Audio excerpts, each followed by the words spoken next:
Bonsoir et merci de recevoir ce 19h45 de la télévision Labari que j'ai l'immense plaisir de vous présenter.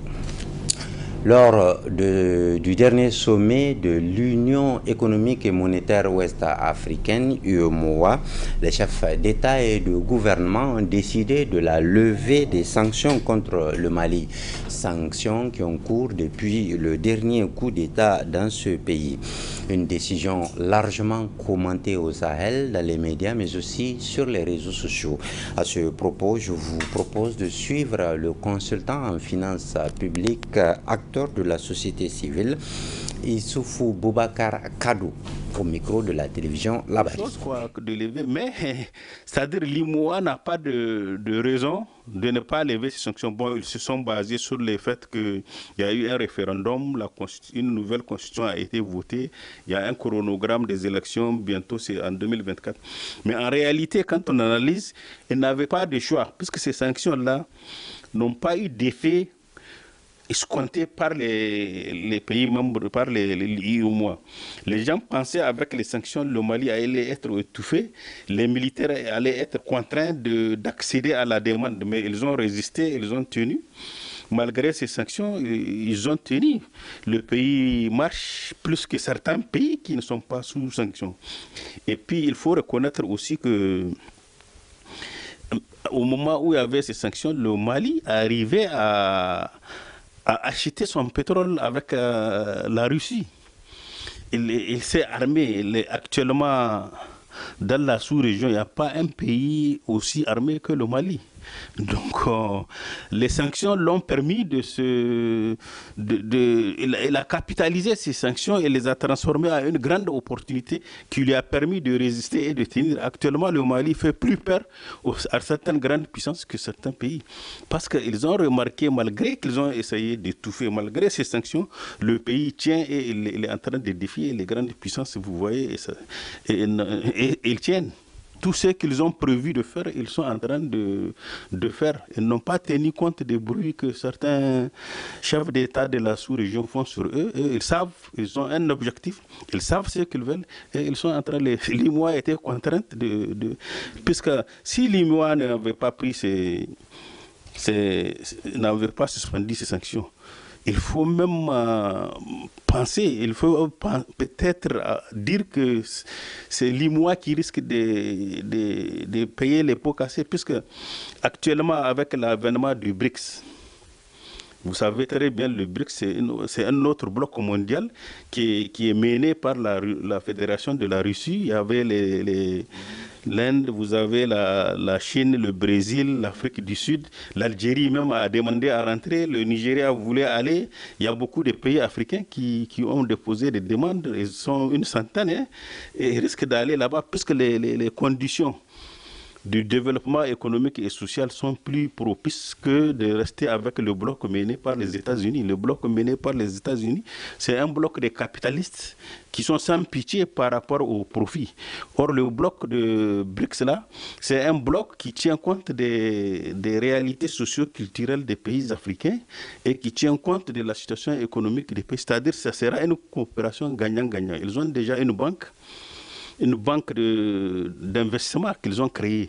Ils sont en train de penser vers la création d'une monnaie commune qui leur permettra de mettre de côté le dollar et l'euro pour faire face au monde capitaliste. C'est-à-dire le monde sera bipolaire. Donc, vous voyez, et je crois que l'IMOA a réfléchi. Sinon, le Mali risque de glisser vers le BRICS. Et une fois que le Mali a glissé vers le BRICS, et l'IMOA ou la CEDEAO n'ont pas les moyens de les contraindre. Ils ne peuvent pas empêcher au pays de BRICS de protéger le Mali. Vous n'êtes pas sans savoir que la Russie tient au Mali. Elle a son pied en Afrique de l'Ouest grâce au Mali. Et elle est là-dedans et c'est difficile de la faire sortir. Donc l'IMOA n'a pas de choix. Ici au Niger et sur le front social, les agents des collectivités territoriales du Niger observent depuis ce mardi matin une grève d'avertissement de 24 heures. La réclamation de l'amélioration des conditions professionnelles et existentielles est à la base de cet arrêt de travail résumé ici par Asma Ousseidou et Chebou Guissou. Ils l'ont promis et ils l'ont fait. La grève du syndicat des agents des collectivités territoriales du Niger, Sakotan, a été observée à 80% par les militants. Selon le syndicat, les services sont paralysés ce mardi dans les 5 arrondissements communaux de la ville de Niamey, après le dépôt d'un préavis de grève de 24 heures. Plusieurs points font l'objet de cet arrêt de travail d'une journée en guise d'avertissement aux autorités municipales. Nous avons demandé l'application de l'statut particulier des collectivités territoriales. Et là, jusqu'à présent, au niveau de la ville de Niamey, quand même, l'application n'est pas faite. Ensuite, nous avons un problème avec la part partenariat, ça veut dire que la Caisse nationale de sécurité sociale, nous avons beaucoup d'impayés d'années qui est là avec eux et nous avons essayé de les voir pour pouvoir échanger avec eux, mais malheureusement, ce n'est pas fait. Nous avons aussi un point qui est les ordonnances. Jusqu'à présent, on a fait au moins peut-être 1 an, sinon presque 2 ans qu'on n'a pas reçu les ordonnances. Or, il y a des gens qui partent prendre le prêt auprès d'un individu ou bien d'une connaissance pour aller payer les ordonnances. Et ils espèrent qu'à la fin du mois, on lui rembourse pour qu'il paye ce gars-là. Et si tu fais 1 an, tu n'as pas eu ça. Comment tu vas aller après, encore si une autre ordonnance vient, comment tu vas aller faire pour les payer? Il y a ce problème. Maintenant, nous avons aussi un autre problème, surtout au niveau du garage. La gestion du garage est opaque. C'est-à-dire qu'il n'y a rien de bon dedans. Tout est à terre. Le parc, c'est-à-dire que ça n'existe même pas. Les véhicules sont toujours sur des briques. Donc, presque les bennes et autres qu'on travaille avec eux sont en location. On part voir un ami ou une connaissance et puis on prend des locations avec eux. Des bennes qu'on loue la journée 200 000 ou bien à 150 000. Mais alors qu'il y en a d'autres véhicules qui sont là garés. Avec 150 000 ou bien 200 000, on peut les réparer. Le Sakotan félicite ses militants et demande à la base de s'armer du courage pour continuer le combat jusqu'à la satisfaction. Je les félicite parce que nous n'avons même pas espéré à ce que vraiment nous puissions avoir 70 à 80% des gens qui n'ont pas été au service, qui n'ont pas repris service. Et je les félicite. Sincèrement, je suis content et je le fais. Et je leur dis aussi de ne pas laisser, de ne pas baisser les bras parce que ça fait qu'on a commencé seulement et ça serait continuel. Tant que nous n'aurons pas gain de cause, nous ne les laissons pas. Je leur fais comprendre aussi que nous n'avons rien contre sa personne. Mais nous avons un problème avec l'administration. L'administration, j'ai dit, de la ville de Niamey. Donc la grève, c'est pour l'administration de la ville de Niamey. Il faut que les gens le comprennent. Le syndicat des agents des collectivités territoriales, Sakotan, appelle le premier responsable de la ville à une négociation afin de trouver une solution meilleure à tous ces problèmes qui minent les services des collectivités territoriales, notamment de la ville de Niamey. Dans le même temps, le district sanitaire Niamey 5, plus connu sous l'appellation hôpital Gawey, recevait un don d'une valeur de 120 millions francs CFA. Le matériel médical ainsi offert a été donné par la mission italienne de soutien au Niger, MISIN, et le don a été réceptionné par le maire du 5e arrondissement communal de Niamey, devant nos reporters Adamou Soumana et Nasser Seydou. Il s'agit là d'une donation de la mission italienne de soutien au Niger à l'hôpital de Gawey, objet de la présente cérémonie. Un don en matériel médical dont le premier responsable de l'arrondissement communal Niamey 5 a bien voulu donner sa composition à l'assistance. Ce don composé de 2 bistouris électriques, une autoclave 80 x 50, 2 appareils d'anesthésie, une lampe sciatique plafonnée, 2 lampes sciatiques, 3 aspirateurs, 2 tables de réanimation du nouveau-né, 7 saturomètres, 3 laryngoscopes, 10 cartons de linge à usage unique, 2 tables gynécologiques, 2 lits d'observation et un important lot à médicaments. Ce dont, disais-je, va renforcer certainement la qualité de la prise en charge médicale. Prenant la parole à son tour, le chef de la mission italienne n'a pas manqué de souligner leur estime et souci pour le bien-être du peuple nigérien. Oggi stiamo portando strumenti, medicine. C'est vrai qu'aujourd'hui nous apportons des instruments médicaux che aiuteranno i medici a fare il loro compito e a salvare vite umane. qui aideront les médecins à faire leur travail et à sauver des vies humaines.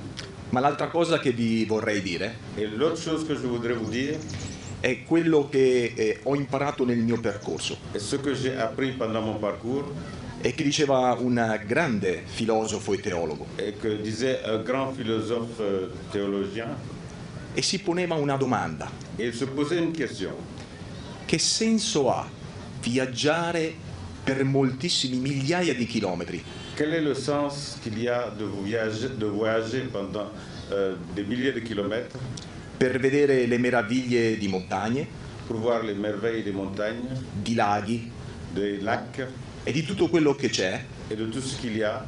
se poi camminando uno accanto all'altro Et si après, marchant côte à côte, l'un à côté de l'autre, non ci accorgiamo della meraviglia che siamo et nous ne nous rendons pas compte de la merveille que nous sommes. e quindi di quello che possiamo fare l'uno per l'altro. Donc ce que nous pouvons faire les uns pour les autres. E quindi la speranza che ho è che la nostra famiglia e il nostro amore Donc l'espérance que j'ai, c'est que notre famille, l'amour que nous avons, diventi sempre più forte, devienne toujours plus fort. perché è questo che per me siete. Et pour moi, c'est ce que nous sommes. Siete la mia famiglia. Vous êtes ma famille. La remise symbolique du don à l'autorité municipale, suivie d'une visite guidée du bloc opératoire de l'hôpital de Gawé, équipé par la MICIN, ont constitué les temps forts de cette cérémonie. Parlons maintenant de la deuxième session ordinaire du comité de pilotage du projet intégré de développement urbain et de résilience multisectorielle. Session qui s'est ouverte ce mardi de la salle de banquet de la primature sous la présidence du directeur de cabinet du Premier ministre. Résumé de Boubacar Ibrahim et Aboubakar Soleil. Passer en revue la planification faite à la suite de la première session du comité de pilotage à l'effet d'apprécier l'état d'exécution de la mise en œuvre des activités prioritaires du projet intégré de développement urbain et de résilience multisectorielle PIDIREM Galley Mazada, c'est l'objectif affiché à travers la deuxième session du comité de pilotage des 10 projets. Le PIDIREM a démarré officiellement ses activités le 1er novembre 2022 pour une durée de 6 ans. Et pour un coût global de 252 millions de dollars, soit environ 140 milliards de francs CFA. Donc la première session du comité de pilotage s'est tenue dans cette même salle le 20 décembre 2022 et à l'occasion de laquelle nous avons planifié la mise en œuvre des activités prioritaires, des actions prioritaires du projet à hauteur de 18 milliards de nos francs CFA. Aujourd'hui, nous sommes réunis pour apprécier l'état d'exécution de ces activités qui, il faut le dire, ont été planifiées nonobstant certaines contingences liées au délai de recrutement du personnel complémentaire du projet, qui a pris du temps. Aussi, le PTBA qui va être soumis à votre attention tout à l'heure par le directeur de cabinet président du comité de pilotage a été remanié drastiquement pour tenir compte de tous ces aléas que je viens de citer et le ramener dans des proportions qui nous semblent réalistes, à hauteur d'environ 8 milliards 900 millions. Présidée par le directeur de cabinet du Premier ministre, cette session a été l'occasion pour Lawali Chebou de rappeler les montants et la provenance des financements et les attentes du gouvernement à travers le projet. Le gouvernement a obtenu de l'Association internationale pour le développement, IDA, un financement à hauteur de 250 millions de dollars pour financer les activités du PIDIREM. À ce financement s'ajoute une contrepartie nationale de 1 milliard de francs CFA pour prendre en charge les coûts liés à la réinstallation des populations qui seront impactées par les investissements physiques.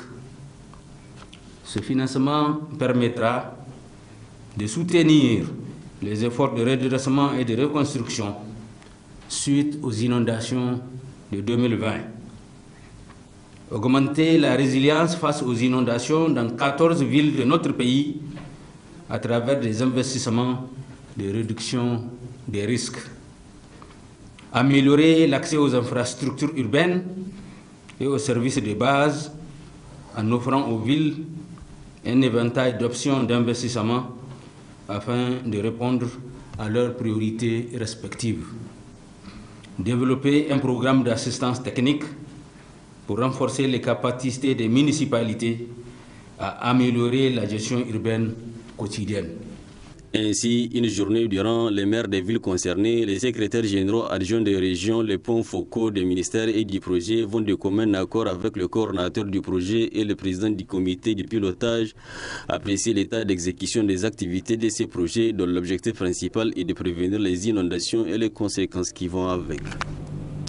Le Conseil supérieur de la communication, CSC, organise depuis ce matin un atelier de vulgarisation de la charte des blogueurs du Niger.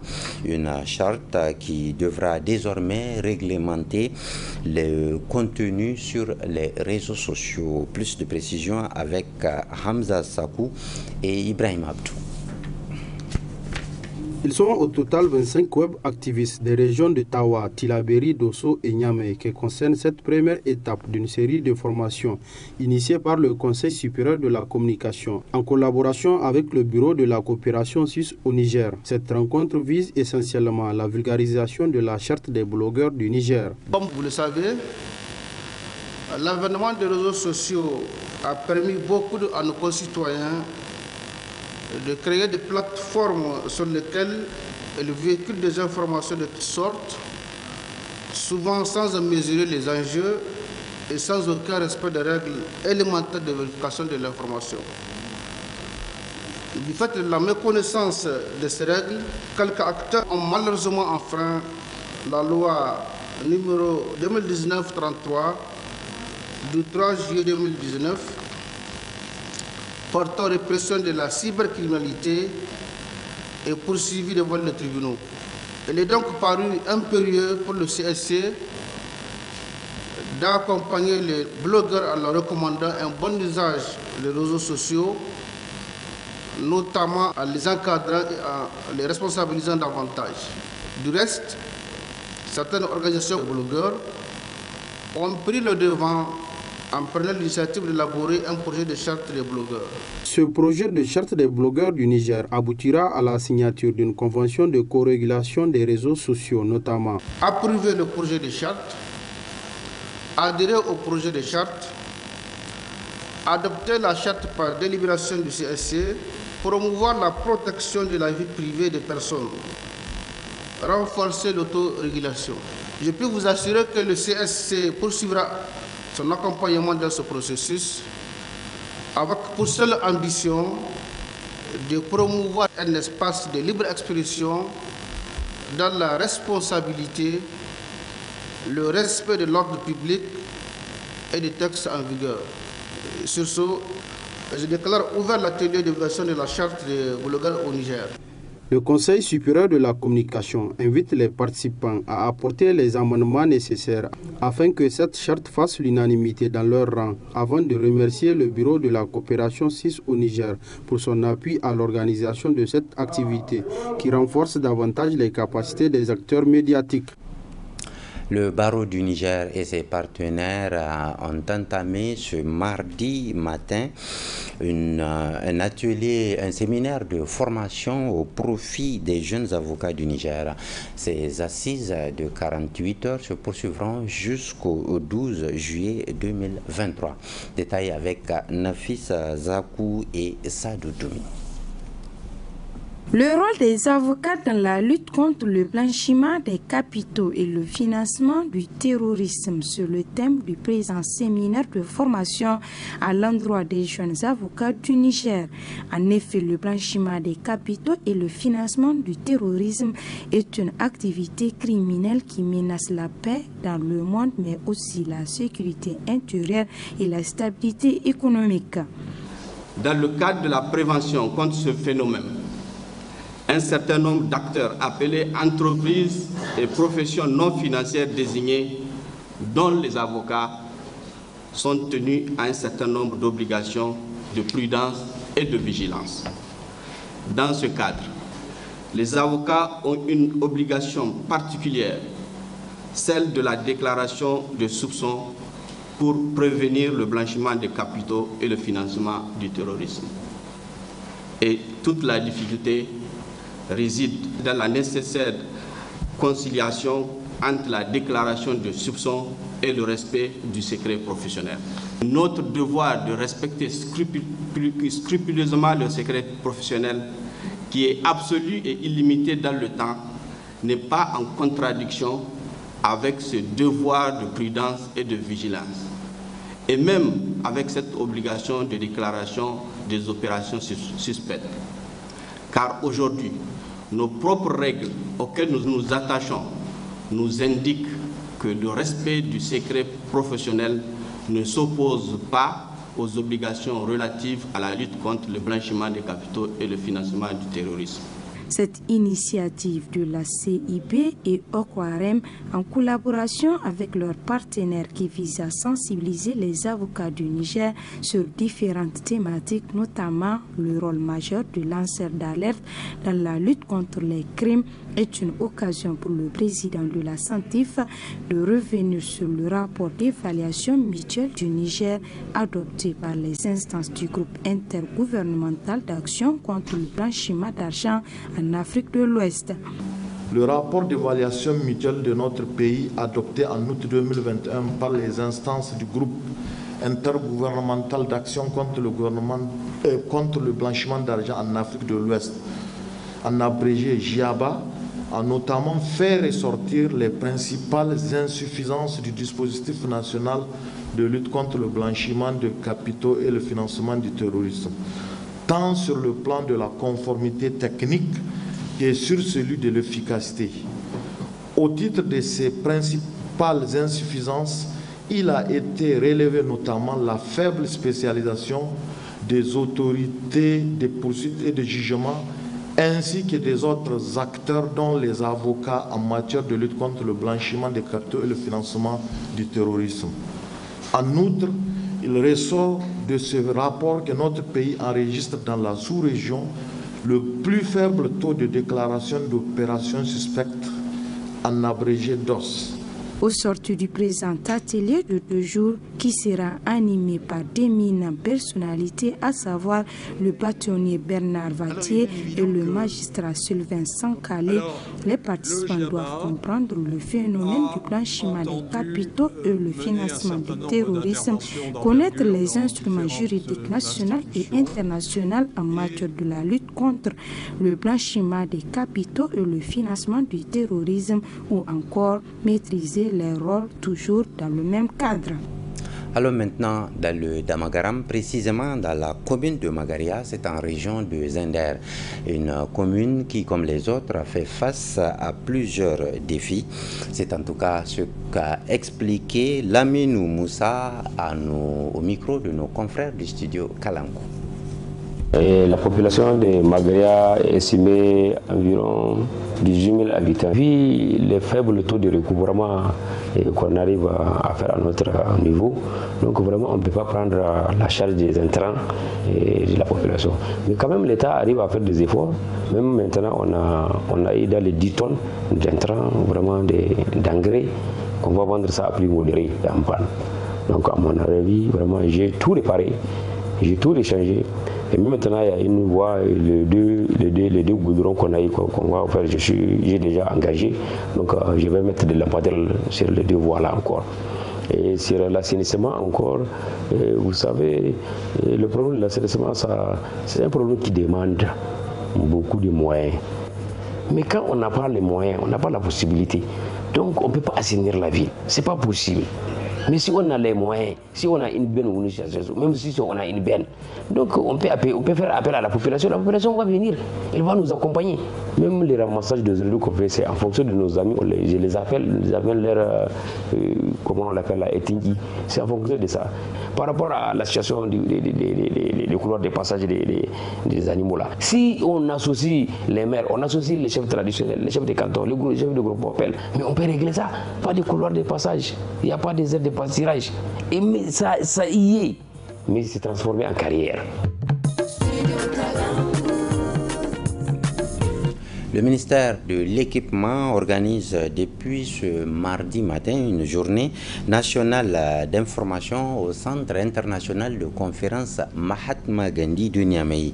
Cette journée se propose de sensibiliser les acteurs de la chaîne des transports au Niger. Détail avec Nafissatou Yahya et Chebou Kisso. Dialogue constructif entre les acteurs de la chaîne des transports afin de préserver le patrimoine routier, telle est la vision du ministère de l'Équipement en organisant cette journée nationale d'information sur le règlement numéro 14/2005/CM/UMOA. Ce règlement, il faut le rappeler, est relatif à l'harmonisation des normes et procédures du contrôle du gabarit, du poids et de la charge à l'essieu des véhicules lourds de transport de marchandises dans les États membres de l'UMOA. La Chambre de commerce et d'industrie du Niger, en tant que structure d'appui et d'encadrement et d'accompagnement des acteurs économiques de notre pays, se réjouit de l'organisation de cette journée nationale d'information dont les objectifs visent à sensibiliser les acteurs de la chaîne de transport sur le règlement 14. Je voudrais ainsi vous féliciter pour cette louable initiative qui permettra, sans nul doute, à tous les participants ici présents de comprendre davantage le contenu du règlement. 18 ans après son adoption, son application intégrale demeure en deçà des résultats escomptés. Les études réalisées par l'UMOA ont indiqué que le niveau actuel de surcharge sur les routes occasionne une agressivité de 5 à 7 fois supérieure à la charge admise par le règlement communautaire, avec pour corollaire une durée de vie moyenne de 5 ans pour des routes prédimensionnées pour 15 à 20 ans. Les conséquences sont bien identifiées du moment qu'elles engendrent la principale cause de dégradation précoce de nos routes. Au même moment, les besoins d'infrastructures routières sont importants et la problématique de l'entretien routier et de son financement sont des défis cruciaux pour nos États et nos industries. Pour davantage sensibiliser les acteurs de la chaîne des transports, le gouvernement a mis en place un comité national qui rassemble tous les acteurs publics et privés concernés par la question, a souligné le ministre de l'Équipement en ouvrant les travaux de ses assises. Le comité national est investi de la mission d'œuvrer à la protection du patrimoine routier, la sécurité routière, mais aussi d'affronter les défis découlant de la mise en œuvre du règlement 14. Un territoire aussi grand que le nôtre et sans littoral nécessite une réelle protection de son patrimoine routier. Je sais qu'en la matière, les attentes des acteurs restent nombreuses, ce qui implique des réformes institutionnelles fortes, sous-tendues par un dialogue franc et ouvert. C'est pour cette raison que j'ai décidé d'organiser cette journée nationale d'information en comptant sur la bonne compréhension et le patriotisme des acteurs directement concernés afin de concrétiser la volonté du président de la République, chef de l'État. Pour marquer sa détermination, le président de la République, chef de l'État, a fait adopter le décret 2023-316 du 6 avril 2023 portant modalité d'application de la loi 2018-32 du 24 mai 2018 déterminant le patrimoine routier et fixant les règles de sa protection. Cette journée d'information, qui est un cadre d'échange sur le système de transport nigérien, a vu la participation de plusieurs acteurs qui ont salué l'initiative. Ce 11 juillet 2023, c'est la journée africaine de lutte contre la corruption. 20 ans après la signature de la convention relative à Maputo, au Mozambique, quelles sont les avancées enregistrées? Qu'est-ce qu'il faut célébrer dans la lutte contre la corruption en Afrique? Quelles leçons à tirer? Ce sont là, entre autres questions, qu'une de nos équipes a posées à Maman Wada. Il est le président de Transparency International, section du Niger. Cette convention, qui est une convention régionale, qui prend en charge les problèmes de corruption tels qu'ils se manifestent en Afrique. Et cette convention est déjà en vigueur. Je peux dire que même si la Convention des Nations Unies fait quelque peu ombrage à la Convention de l'Union africaine, et parce qu'on la célèbre plus qu'on célèbre la Convention de l'Union africaine, nous pensons qu'il y a des dispositions dans la Convention sur la prévention, la Convention de l'Union africaine sur la prévention et la lutte contre la corruption et les infractions assimilées. Donc, il y a des dispositions aujourd'hui qui permettent, n'est-ce pas, d'avancer dans la lutte contre la corruption. La Convention de l'Union africaine a des dimensions de la prévention et des dimensions de répression. La particularité de la Convention de l'Union africaine, c'est qu'elle met l'accent sur la transparence dans les financements des partis politiques, la confiscation des avoirs, et là, c'est des efforts qui ont été menés par Transparency International pour que cela soit pris en compte. Il y a la question de l'accès à l'information et la prise en compte de la société civile. Nous pensons que s'il faut faire un bilan, aujourd'hui, il y a dans le domaine du financement des partis politiques, il y a presque partout, dans tous les pays africains, je dirais, il y a des dispositions relativement au financement des partis politiques, à la transparence des financements des partis politiques et des candidats. Et par rapport à l'accès à l'information, il y a par-ci, par-là, je ne dirais pas de manière exhaustive, les pays qui ont élaboré des lois favorables à l'accès à l'information. Et néanmoins, chez nous, nous avons la charte d'accès à l'information et aux documents administratifs par le public, même si justement, un peu partout, la mise en œuvre pose problème. Elle pose problème par rapport à toutes les administrations civiles, elle pose des problèmes par rapport à l'accès aux documents générés par les forces de défense et de sécurité. Je pense que là, nous n'avons pas de décret d'application et nous avons fait le tour d'un certain nombre de pays de l'Afrique de l'Ouest. Partout, il y a ces difficultés, n'est-ce pas, de mise en œuvre de la charte d'accès à l'information. Donc, la lutte contre la corruption, évidemment, elle a beaucoup de compartiments. Et ces compartiments, on les retrouve aussi au niveau de la Convention de l'Union africaine. C'est l'éducation des citoyens par rapport, n'est-ce pas, à la lutte contre la corruption, par rapport au respect des biens publics, par rapport à la gouvernance. Voilà qui nous amène à la fin de cette édition d'information sur la télévision Labari, journal qui vous sera rediffusé tout à l'heure à 22h45, demain à 7h15 et à 12h45. Vous suivrez d'autres informations dans d'autres sessions d'information. Moi, je vous reviens jeudi à 19h45, Inch'Allah. Prenez bien soin de vous et à bientôt.